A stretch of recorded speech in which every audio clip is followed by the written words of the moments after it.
Let's start the lecture.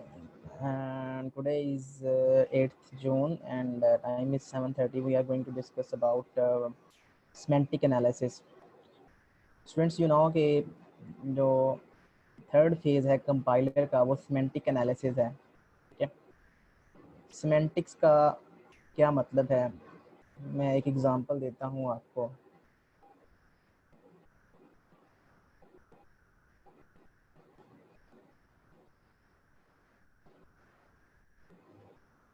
Syntax का क्या मतलब है और सेमेंटिक्स का क्या मतलब है, दोनों में डिफरेंस क्या है?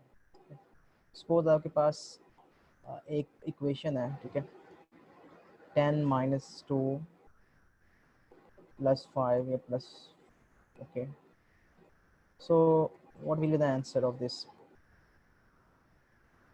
तो अगर मैं कहूँ कि x एक वेरिएबल है और x is equal to this है, दिस इज अ स्टेटमेंट, तो जो आपका पार्स ट्री है, सबसे पहले तो जो पहला फेज है उसमें टोकनाइजेशन होगी, उसमें स्ट्रीम ऑफ टोकन्स बनेंगे, तो एक टोकन बनेगा x, एक इक्वल बनेगा, एक 10 बनेगा, फिर माइनस वाला सिंबल एक टोकन बनेगा, 2 वाला सिंबल बनेगा, 5 प्लस वाला सिंबल है, कॉमा.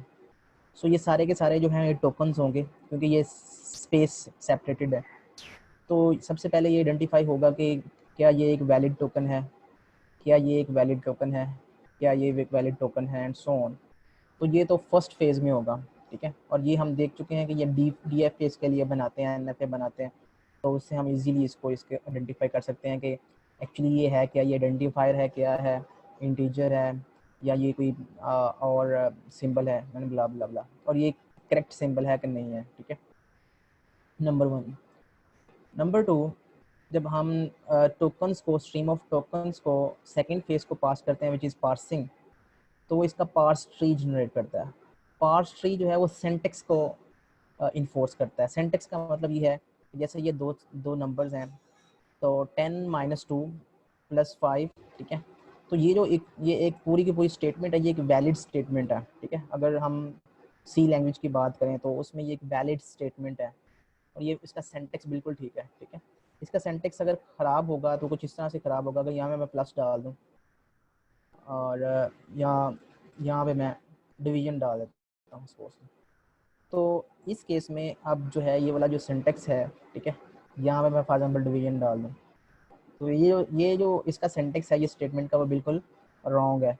तो ये पार्सिंग जो है वो इसको आइडेंटिफाई कर लेगी कि ये जो है यहाँ पे सिंटेक्स की गलती है, ठीक है. कि सिंटेक्स क्या होता है? Syntax are set of rules जो कि आपके स्टेटमेंट्स को करेक्टली रिकग्नाइज करने के लिए इन्फोर्स करते हैं, ओके. सो ये सिंटेक्स का मतलब ये था. सिमेंटिक्स का मतलब क्या है? सिमेंटिक्स का मतलब जो है वो ये है कि इस इक्वेशन की जो एवेल्यूएशन है वो दो तरह से हो सकती है. एक तो ये है कि 10 माइनस 8, 10 माइनस 2 करें 8 आएगा, और 8 में प्लस 5 करेंगे तो आंसर आएगा 13. तो x में क्या 13 आएगा, या फिर हम इस तरह से भी इसको वैल्यूएट कर लेंगे कि पहले इन दोनों को प्लस कर लें तो आंसर आएगा 7, और 10 में से माइनस करेंगे 7 तो आंसर विल बी 3. तो क्या x की जो वैल्यू है वो 13 आएगी, या x की वैल्यू जो है वो 3 आएगी? तो ये ये जो चीज़ ये जो चीज़ इसको कहते हैं एसोसिएटिविटी.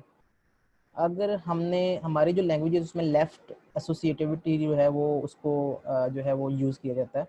लेफ़्ट टू राइट का मतलब ये है कि हम इस डायरेक्शन में अगर दोनों ऑपरेटर्स की प्रेसिडेंस सेम है, जैसे प्लस और माइनस जो है, इन दोनों ऑपरेटर्स की जो प्रेसिडेंस है वो सेम है, तो उस केस में जो हमारी जो एसोसिएटिविटी होगी वो लेफ़्ट टू राइट होगी, फ्रॉम लेफ़्ट टू राइट. तो इसको लेफ़्ट एसोसिएटिविटी कहते हैं. तो लेफ़्ट एसोसिएटिविटी के अकॉर्डिंगली आंसर जो है वो 13 आना चाहिए, ये करेक्ट आंसर है x की वैल्यू में. लेकिन यहाँ पे कोई जो पार्सिंग है उस फेज़ में यहाँ पे कोई इस तरह की चीज़ इन्फोर्स नहीं की जाती कि आपने इसको वैल्यूएट लेफ़्ट टू राइट करना है या राइट टू लेफ़्ट करना है. ऑल्दो कि ये पार्सिंग में हमने कहा था कि ये जो इक्वेशन है, इक्वेशन बिल्कुल करेक्ट है, ठीक है. लेकिन अब इसकी वैल्यूएशन कैसी होनी है, तो दीज द वैल्यूएशन से अगर लेफ्ट टू राइट करेंगे या राइट टू लेफ्ट करेंगे तो दोनों के मीनिंग्स डिफरेंट हैं। तो ऐसी चीज़, ऐसे रूल्स जो कि मीनिंग्स से रिलेटेड होते हैं, जो मीनिंग्स को इन्फोर्स करते हैं, उनको हम कहते हैं सिमेंटिक रूल्स। ओके, तो जो थर्ड फेज है हमारा, उसको इसी वजह से हम कहते हैं सिमेंटिक एनालिसिस। ओके, तो आई होप कि आपको अंडरस्टैंडिंग हो गई है कि what is the difference between syntax error and semantic error. तो यहाँ पे अगर x की वैल्यू जो है वो 3 आती है तो this will be semantic error, okay, not syntax error. Okay, so syntax error जो है, सिंटेक्स एनालिसिस जो है वो सिंटेक्स एरर्स को आइडेंटिफाई करता है। ठीक है, अब एरर्स जो हैं वो दो तरह के होते हैं। सेमेंटिक एरर्स जो हैं वो बेसिकली स्टैटिक भी हो सकते हैं और डायनेमिक भी हो सकते हैं। There are two types of जो रूल्स। कुछ ऐसे रूल्स होते हैं जो कि सिमेंटिक स्टैटिक सिमेंटिक रूल्स को इन्फोर्स करते हैं, कुछ ऐसे रूल्स होते हैं जो कि डायनेमिक सिमेंटिक्स को इन्फोर्स करते हैं। स्टैटिक का मतलब ये है कंपाइल टाइम पे जो एरर्स जो हैं वो आप आइडेंटिफाई कर लेते हो यूजिंग दोज रूल्स, उनको हम कहते हैं स्टैटिक सिमेंटिक रूल्स। ऐसे रूल्स, ये जो रूल्स हैं ये बेसिकली इस फेज का पार्ट होंगे, थर्ड फेज का, which is semantic analysis. Semantic analysis में होता क्या है, सिमेंटिक एनालिसिस में बेसिकली हम सेट ऑफ रूल्स जो हैं वो उनको इन्फोर्स करते हैं। ठीक है, और वो कम ऐसे रूल्स जो कंपाइल टाइम पे इन्फोर्स हो रहे होते हैं, जैसे कि आपको कोड दे दिया जाए और उसको कंपाइल करें, जो और जैसे सी की फाइल की है तो उसको हम जीसीसी कंपाइलर के थ्रू कंपाइल करते हैं। तो जब वो उसकी एग्जीक्यूटेबल बनती है तो उससे उससे अगर वो सक्सेसफुली कंपाइल हो जाता है तो फिर एग्जी बनती है, अदरवाइज वो मेंशन करता है कि यहाँ पे इस लाइन पे एरर है। तो जब वो एरर जो है उनको कहते हैं स्टैटिक एरर्स। तो कुछ ऐसे रूल्स होते हैं जो कि उन एरर्स को आइडेंटिफाई करते हैं, जैसे मैंने अभी एग्जांपल दी लेफ्ट एसोसिएटिविटी की, तो उस केस में इस तरह के रूल्स जो हैं वो स्टैटिक सिमेंटिक रूल्स हैं। कुछ ऐसे रूल्स होते हैं जो कि डायनामिक सिमेंटिक रूल्स होते हैं, जो कि रन टाइम पे जो है वो आपको पता चलते हैं। वो बेसिकली क्या है, जैसे डिवाइड बाय ज़ीरो है, तो जब तक आपके पास आंसर्स नहीं आएंगे, इंस्ट्रक्शंस एग्जीक्यूट नहीं होंगी, तब तक पता नहीं चलेगा कि कौन से वेरिएबल में क्या वैल्यू आ गई है एंड ब्ला ब्ला ब्ला। तो इस तरह की चीज़ जो है वो रन टाइम पे पता चलती है। तो इस तरह के जो रूल्स होते हैं जो कि रन टाइम पे, ये भी आप जो है वो ये सिमेंटिक एनालिसिस का पार्ट होते हैं ये रूल्स, लेकिन ये रन टाइम पे चेक कर रहे होते हैं। आप वो रूल्स जो है रन टाइम पे इन्फोर्स कर रहे होते हैं चेकिंग को। Okay, so there are two types of semantic rules, static semantic rules और dynamic semantic rules. Okay, so अब इसकी semantic analysis की अभी बेसिकली हम इसको कैसे इन्फोर्स करते हैं, इसको हम करते हैं semantic analysis जो है वो बेसिकली हम उसके लिए जैसे पार्सिंग हमने की थी, तो पार्सिंग हमने किसी भी लैंग्वेज के लिए हम CFG लिखते थे और CFG से फिर हम जो है वो पार्स ट्री जनरेट करते थे। तो इस तरह से जब हम सिमेंटिक्स एनालिसिस की बात करेंगे तो किसी भी लैंग्वेज के लिए हम एट्रीब्यूट ग्रामर लिखेंगे। Attribute grammar is has some more power than CFG, context free grammar.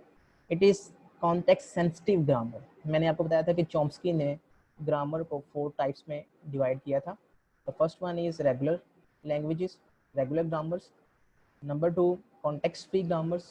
Number 3, context sensitive grammars. And number 4, recursively enumerable grammars. तो ये जो ग्रामर्स हैं, एट्रीब्यूट ग्रामर जो है ये तीसरी टाइप है इसकी, कॉन्टेक्स्ट सेंसिटिव ग्रामर होती है ये basically. Okay, so and augmented इसको कहते हैं। ऑगमेंटेड का मतलब है कि something you you you are adding additional in context free grammar. तो कॉन्टेक्स्ट फ्री ग्रामर में कुछ नई चीज़ हम ऐड कर देंगे तो वो एट्रीब्यूट ग्रामर हो जाएगी। तो एट्रीब्यूट ग्रामर जो है वो किस तरह से होगी, ठीक है, मीन्स सिमेंटिक एनालिसिस में आप करेंगे क्या, सिमेंटिक एनालिसिस में आप जब आप ग्रामर लिख लेंगे कॉन्टेक्स्ट फ्री ग्रामर, तो उससे आप एट्रीब्यूट ग्रामर जो है वो कन्वर्ट करेंगे, वो बनाएंगे उससे। वो किस तरह से, वो कुछ इस तरह से बनाएंगे। इसकी यहाँ पे एग्जांपल दी गई है। एग्जांपल कुछ इस तरह से है, ये CFG आपने लिखी, ठीक है, ये एक लैंग्वेज के लिए CFG लिखी हुई है आपने, ठीक है। तो इसके इक्विवेलेंट जो एट्रीब्यूट ग्रामर होगी वो कुछ इस तरह से होगी। इसमें आपने ये लास्ट टाइम भी डिस्कशन हो चुकी है कि बेसिकली यहाँ पे जो आपने ऑपरेटर यूज़ किया है, ठीक है, उसको आपने एज ए फंक्शन आपने ट्रीट करना है कि आपने ऐड का फंक्शन, ओके, और ऐड का फंक्शन क्या करेगा, e2 की वैल्यू लेगा और t की वैल्यू लेगा, इन दोनों की वैल्यूज को लेगा और ऐड करेगा और वो वैल्यू जो है e1 की वैल्यू में असाइन कर देगा।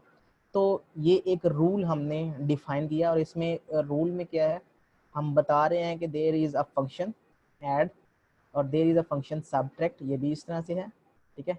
और असाइनमेंट है, असाइनमेंट कैसे हो रही है, मीन्स का जो टी की वैल्यू है वो असाइन हो रही है ई की वैल्यू को।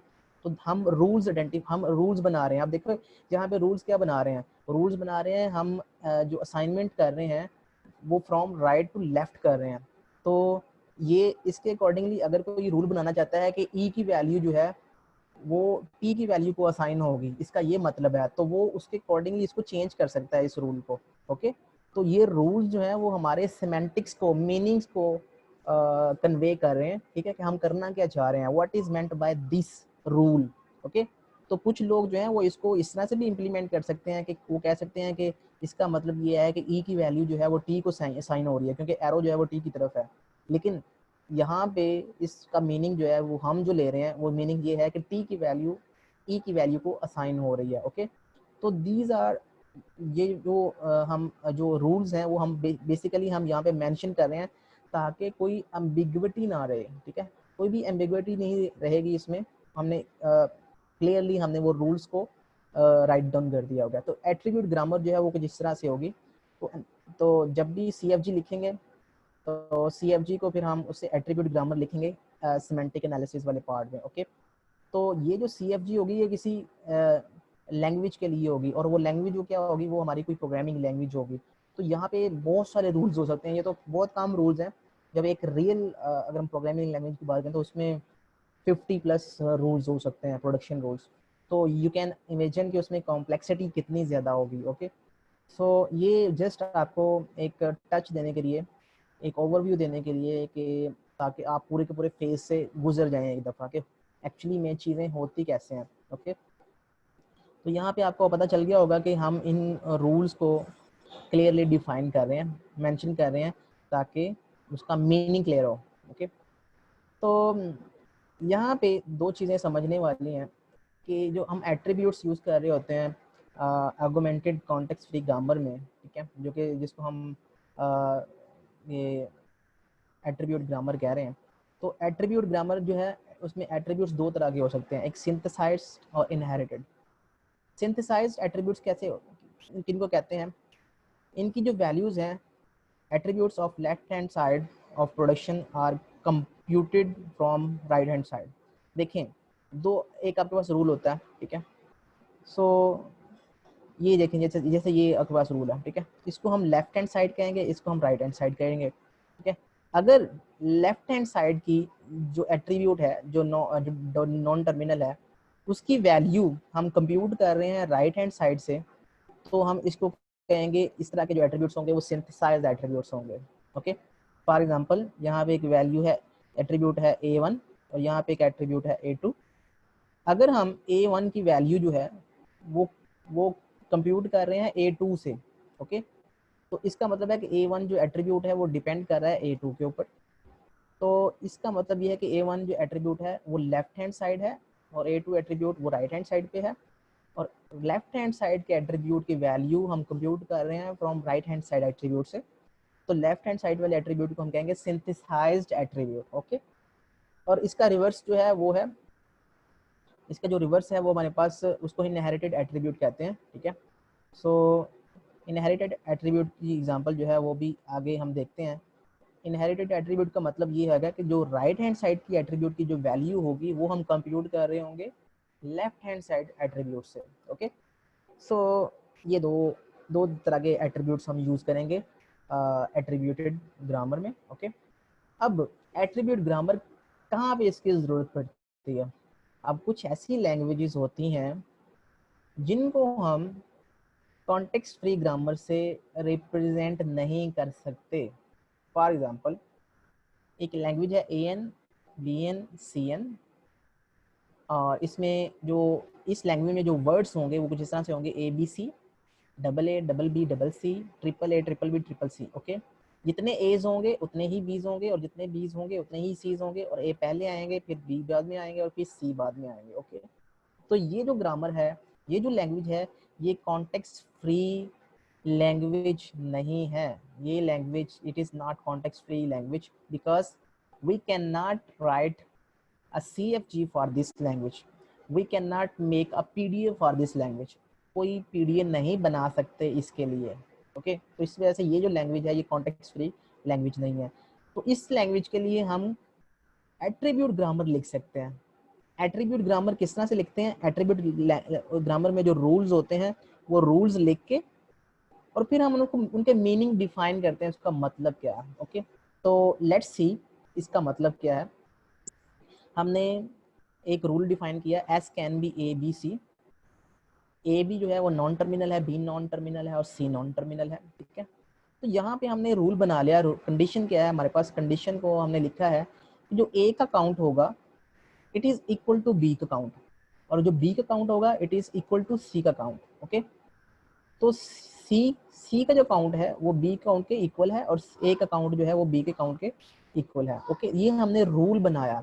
तो सेमेंटिक एनालिसिस में हम रूल्स बनाते हैं, वो रूल्स हम इन्फोर्स करके हम अपनी जो मीनिंग है वो क्लियर करते हैं कि रूल्स का मतलब क्या है, ताकि उसमें कोई एम्बिग्विटी ना रहे। ओके, अब एक रूल जो है वो ये है कि ए कैन बी, जो फर्स्ट ए है वो उसको हम ए से रिप्लेस कर सकते हैं। ठीक है, और बी को हम स्मॉल बी से रिप्लेस कर सकते हैं, और सी को हम स्मॉल सी से रिप्लेस कर सकते हैं। ओके, लेकिन अगर हमने एक से ज़्यादा एज लेने हैं तो हम ए को रिपीट करेंगे। ठीक है, और अगर हमने एक से ज़्यादा बीज लेने हैं तो हम बी को रिपीट करेंगे, और अगर हम एक से ज़्यादा सीज लेने हैं तो हमने सी को रिपीट करना है। ओके, लेकिन कितना रिपीट करना है? जब तक ये कंडीशन वैलिड रहेगी उतना। ओके, तो ये अगर ए जो है उसको हम ए से रिप्लेस करते हैं तो इसका मतलब है कि जो ए का काउंट होगा, अब आप देख सकते हो कि ये जो एट्रीब्यूट है ये सिंथेसाइज एट्रीब्यूट है। क्यों? सिंथेसाइज एट्रीब्यूट उस एट्रीब्यूट को कहते हैं जो कि लेफ्ट हैंड साइड पे होता है और वो राइट हैंड साइड से वैल्यू को कंप्यूट कर रहा होता है। तो इट्स की वैल्यू जो है कंप्यूट हो रही होती है राइट हैंड साइड एट्रीब्यूट के ऊपर। तो ये हमारे पास सिंथेसाइज एट्रीब्यूट है। तो इसका काउंट जो है वो 1 है, यहाँ पे बी का काउंट 1 है, और यहाँ पे सी का काउंट 1 है। ओके, अब हम अगर इसकी बात करें तो A1 का जो काउंट होगा वो इतना होगा A2 के काउंट से +1। क्यों? क्योंकि A जो है उसका मतलब है 1। ठीक है, सो A1 का जो काउंट है वो कंप्यूट कर रहे हैं A2 के काउंट से, और उसमें +1 कर रहे हैं। ओके, तो A1 जो है वो हमारे पास सिंथेसाइज एट्रीब्यूट है।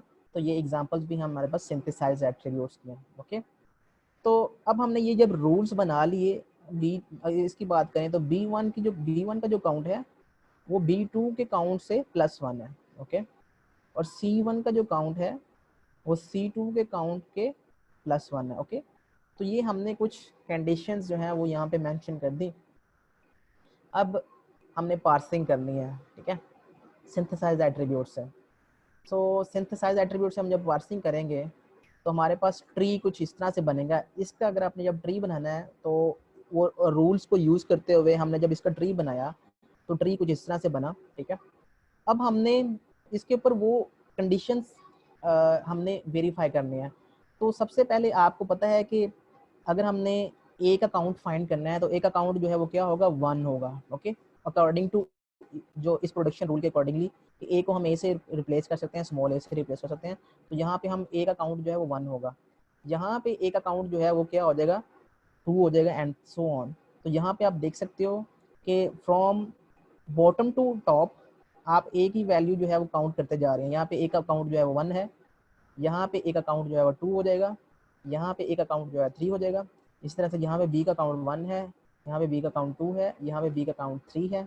इस तरह से सी का काउंट यहाँ पे 1 है, यहाँ पे सी का काउंट 2 है, और यहाँ पे सी का काउंट 3 है। ओके, अब एस में क्या कंडीशन हमने लगाई थी? हमने कंडीशन ये लगाई थी कि ए का count is equal to B का count is equal to C का काउंट होना चाहिए। तो अगर ये कंडीशन वैलिड है, यस ये वैलिड है, तो इसका मतलब है कि ये वाला वर्ड जो है ये जनरेट किया जा सकता है और it is valid word. Okay, तो अब हम ऐसे एग्जांपल लेते हैं जिसमें ये कंडीशन जो है वो होल्ड नहीं करेगी। तो इस केस में हमारे पास अगर ये ट्री है, ठीक है, और वर्ड हमारे पास ये है, इसमें 2 बीज हैं लेकिन एज जो है वो 3 है और सीज भी 3 है, तो ये वर्ड जो है इस लैंग्वेज से बिलोंग नहीं करता।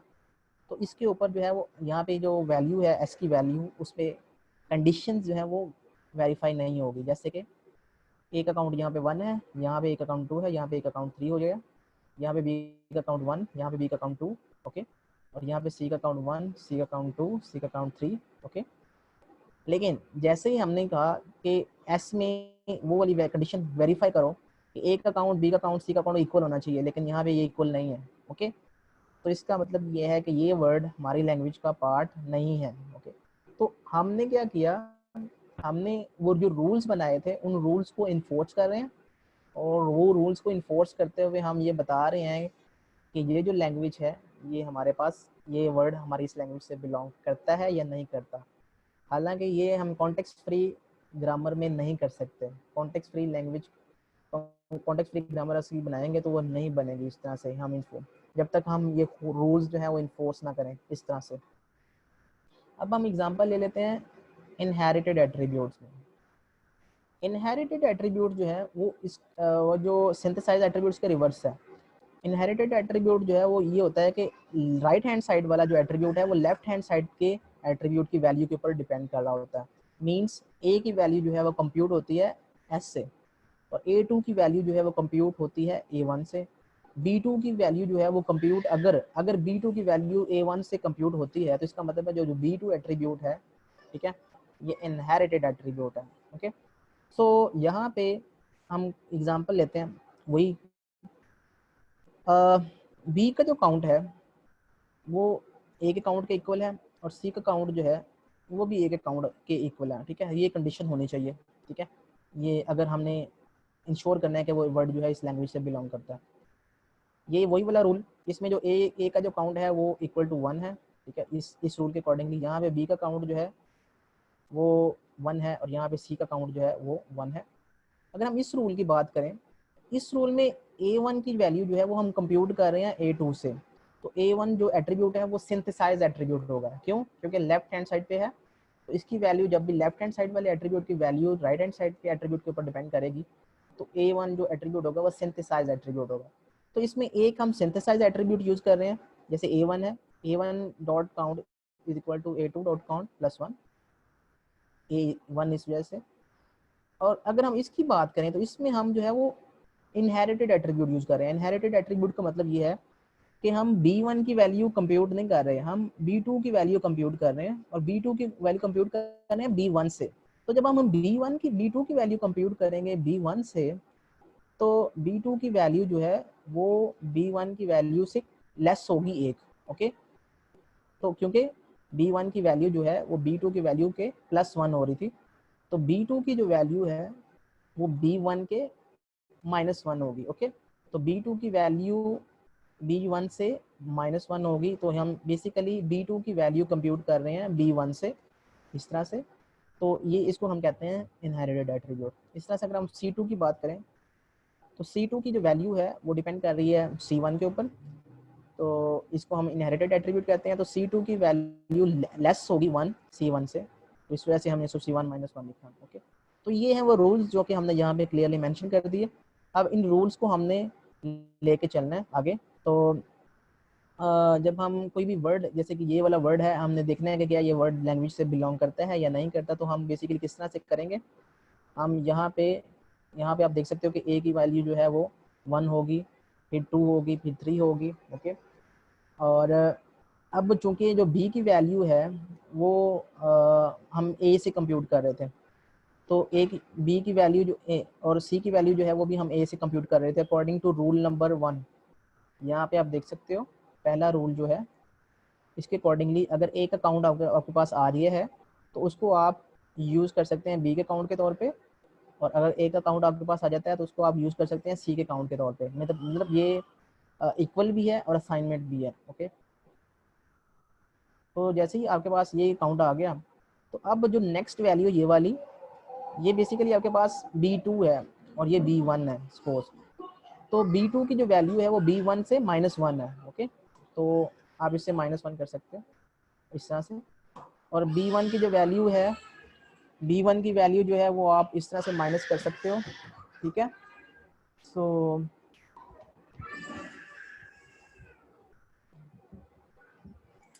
इस तरह से आप सी की वैल्यू भी इस तरह से, ये सी की वैल्यू जो है ये माइनस कर सकते हैं, -1 -2।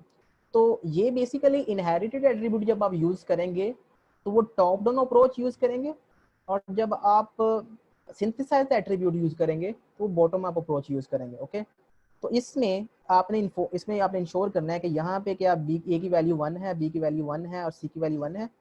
तो अगर ये तीनों कंडीशंस होल्ड करती हैं तो आप कहेंगे ओके है। ओके, तो ये यहाँ पे आप देख सकते हो कि ये तीनों की कंडीशंस जो हैं वो वैलिड है।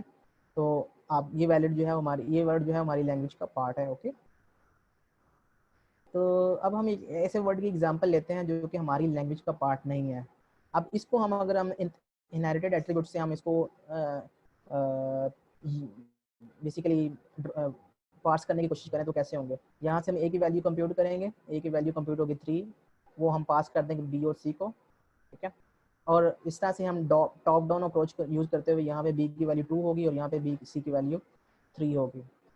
अब यहाँ पे चूंकि ये टर्मिनल आ गया है तो यहाँ पे बी की वैल्यू जो है वो 1 होनी चाहिए थी अकॉर्डिंग टू, जब हम बी को टर्मिनल से रिप्लेस करेंगे तो बी की वैल्यू जो है वो 1 होनी चाहिए थी, लेकिन यहाँ पे बी की वैल्यू जो है वो 2 है, तो ये इक्वल नहीं है 1 के। तो लिहाजा ये वाला वर्ड जो है वो हमारी लैंग्वेज का पार्ट नहीं है क्योंकि उसने इस रूल को वायलेट किया है। ओके, तो इस तरह से आप अपनी मर्जी से रूल्स बना सकते हैं और वो रूल्स जो हैं वो रूल्स इन्फोर्स होंगे। ओके, तो जब वो रूल्स इन्फोर्स होंगे तो आपके अकॉर्डिंगली जो आप चाह रहे हैं उसके अकॉर्डिंगली वर्क होगा। ओके, तो ये मैं अभी आपको बता दिया है कि जो सिंथेसाइज एट्रीब्यूट्स हैं वो टॉप डाउन और बॉटम अप अप्रोच यूज़ करते हैं, और जो इनहेरिटेड एट्रीब्यूट्स हैं वो टॉप डाउन अप्रोच यूज़ करते हैं। ठीक है, इसमें top top bottom up parsing होती है और इसमें टॉप डाउन पार्सिंग होती है। जो एट्रीब्यूट्स की जो फ्लो है उसमें बॉटम अप और टॉप डाउन अकॉर्डिंगली होता है। ओके, सही। ओके, तो देयर आर जो एट्रीब्यूटेड ग्रामर्स हैं वो दो तरह की होती हैं, एक एस एट्रीब्यूटेड ग्रामर होती है और एक लेफ्ट एल एट्रीब्यूटेड ग्रामर होती है। तो एस को हम सिंपल एट्रीब्यूटेड ग्रामर कहते हैं। ठीक है, तो ये बॉटम अप अप्रोच यूज करती है। बॉटम अप का मतलब ये है कि इसमें सिंथेसाइज्ड एट्रीब्यूट्स यूज होते हैं। ठीक है, जो एस एट्रीब्यूटेड ग्रामर होती है, और जो एल एट्रीब्यूटेड ग्रामर होती है ये टॉप डाउन अप्रोच यूज करती है और इसमें हमारे पास इनहेरिटेड एट्रीब्यूट्स यूज होते हैं। तो ये दोनों में ये डिफरेंस है। ठीक है, अब हम एक ग्रामर ले रहे हैं। ठीक है, और इसकी हमने बेसिकली पार्सिंग की है।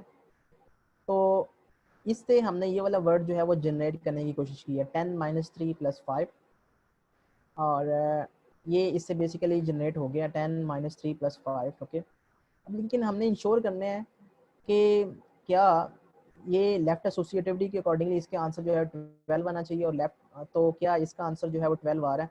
तो चूंकि ये बेसिकली ये सबसे पहले लेफ्ट लेफ्ट साइड पे इसकी रिकर्जन हो रही है, तो सबसे पहले ये वाला ऑपरेशन परफॉर्म होगा 10 - 3, फिर यहाँ से जो वैल्यू जाएगी वो बेसिकली यहाँ पे आएगी विच इज़ 7, 7 + 5 होगा तो 12। तो इसका ये जो ग्रामर है, ये वाली ग्रामर इस पार्स ट्री के अकॉर्डिंगली लेफ्ट एसोसिएटिविटी के रूल को इन्फोर्स कर रही है। ओके, तो ये ग्रामर जो है this grammar captures left associativity. Okay, तो अगर आपसे पूछा जाए कि आपको एक ग्रामर दे दी जाए ये सिंपल सी, और आपसे कहा जाए कि वो ये वाला वर्ड जो जनरेट कर रही है तो आंसर आना चाहिए यस या नो। अगर वो ये वाला आंसर जनरेट कर रही है तो दूसरा क्वेश्चन ये हो सकता है कि क्या ये लेफ्ट एसोसिएटिविटी के रूल को इन्फोर्स कर रही है। तो आपने फिर क्या करना है, आपने बेसिकली इससे आपने पार्स ट्री जनरेट करना है।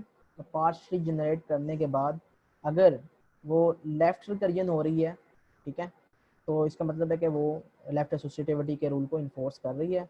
अगर वो राइट रिकर्जन कर रहा है तो इसका मतलब है कि वो इसको वायलेट कर रहा है। ओके, तो ये चीज़ें आपने इस तरह से इंश्योर करनी है। तो इसमें जब हमने जो रूल्स हमने डिफाइन किए थे अकॉर्डिंग टू रूल्स, जो ग्रामर होगी सिंपल ग्रामर एट्रीब्यूटेड ग्रामर, उसके अकॉर्डिंगली टी की वैल्यू 10 होगी, फिर ई की वैल्यू 10 होगी, और इसके ऊपर ये इसका मतलब है सब्ट्रैक्ट। तो सब्ट्रैक्ट का ऑपरेशन परफॉर्म होगा जब हम दोनों की वैल्यूज जब कैलकुलेट हो जाएंगी तब सब्ट्रैक्ट का ऑपरेशन परफॉर्म होगा। ओके, क्योंकि जो रूल्स का मतलब ये है कि हम फंक्शन को तब तक वैल्यू असाइन नहीं कर सकते जब तक उसकी वैल्यू आ नहीं जाती। तो यहाँ ऑल्दो कि यहाँ पे सब्ट्रैक्ट लिखा हुआ है, लेकिन यहाँ तक अभी उसकी वैल्यू जो है वो टी की वैल्यू कैलकुलेट तब होगी जब दोनों उसके जो एट्रीब्यूट्स होंगे उन दोनों की, यहाँ पे टी एट्रीब्यूट है और यहाँ पे ई एट्रीब्यूट है, तो जब तक टी और ई की वैल्यू नहीं आती तब तक सब्ट्रैक्शन परफॉर्म नहीं होगी। तो टी और ई की वैल्यू आ गई तो सब्ट्रैक्शन परफॉर्म होगी, आंसर इज 7। अब तब तक एडिशन का प्रोशन परफॉर्म नहीं होगा जब तक ए की वैल्यू और ई की वैल्यू नहीं आ जाती। तो ई की वैल्यू तो 7 आ गई है, ठीक है। तो ए का मतलब हमने प्लस ऑपरेटर, और टी, जब तक टी और ई की वैल्यू नहीं आ जाती तब तक एडिशन का ऑपरेशन परफॉर्म नहीं होगा। तो यहाँ पे इसकी वैल्यू है वो 5 है, ओके, अकॉर्डिंग टू रूल्स। ये रूल्स से आ रहे हैं, जो हमने रूल्स यहाँ पे मेंशन किए होंगे उसके अकॉर्डिंगली, इसके अकॉर्डिंगली क्या होगा कि जो टी की वैल्यू है वो ई की वैल्यू को असाइन कर दो, ये एक रूल है, ओके। तो इस तरह से जो प्लस ऑपरेटर है ये ए को असाइन कर दो, ठीक है। ये माइनस ऑपरेटर जो है वो ए को असाइन कर दो।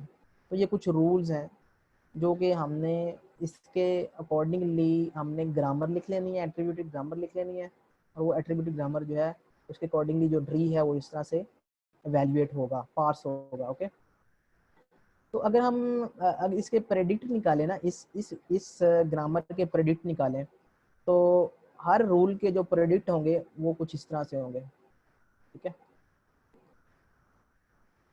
तो हमने क्या, अगर आपसे पूछा जाएगा कि यार ये ग्रामर जो है वो LL1 ग्रामर है, तो आंसर इज नो। क्यों?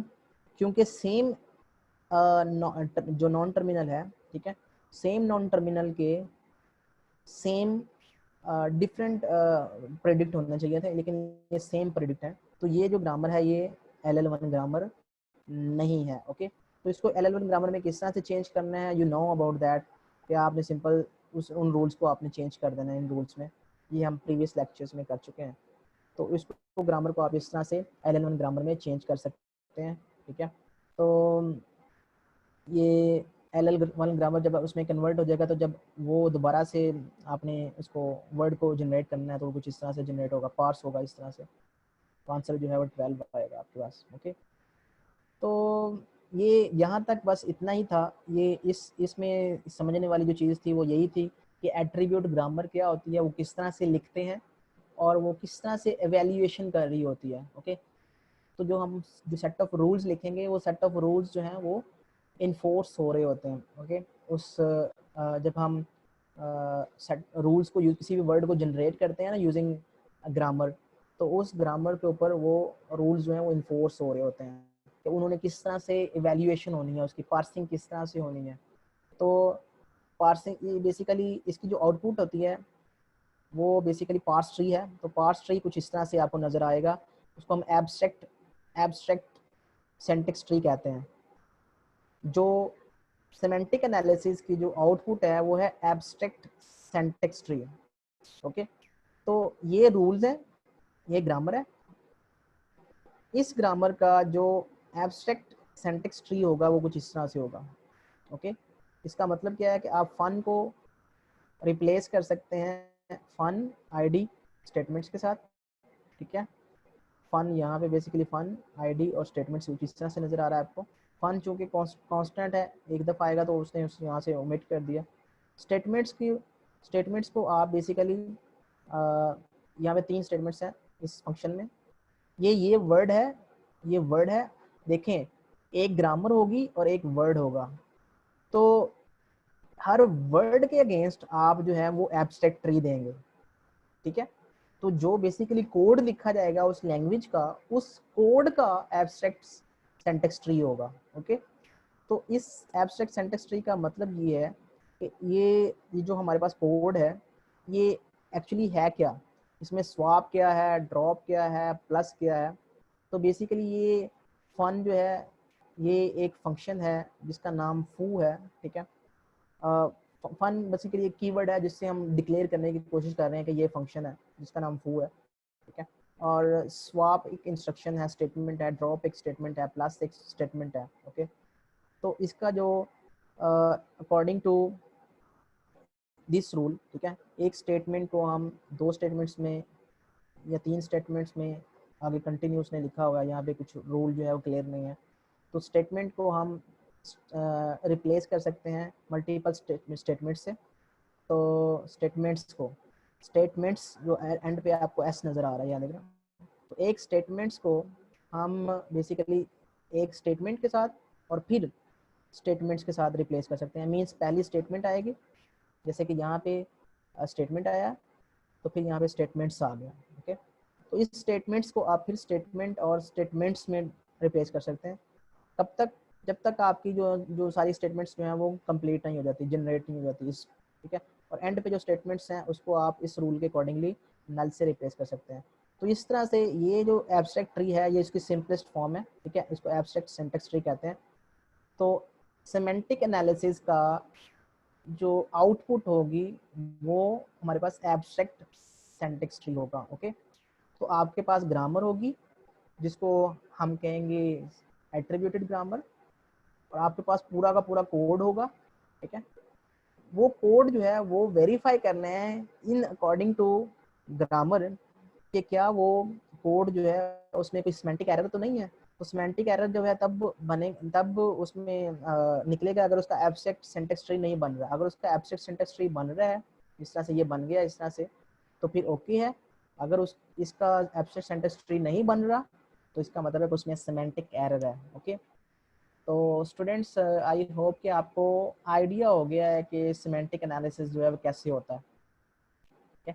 सिमेंटिक्स जैसे लेफ्ट एसोसिएटिविटी है वो कैसे इन्फोर्स होती है। ओके, तो अभी आपका 5 मिनट में क्विज स्टार्ट होने जा रहा है। तो आई होप कि आप क्विज आपका इजी है आज।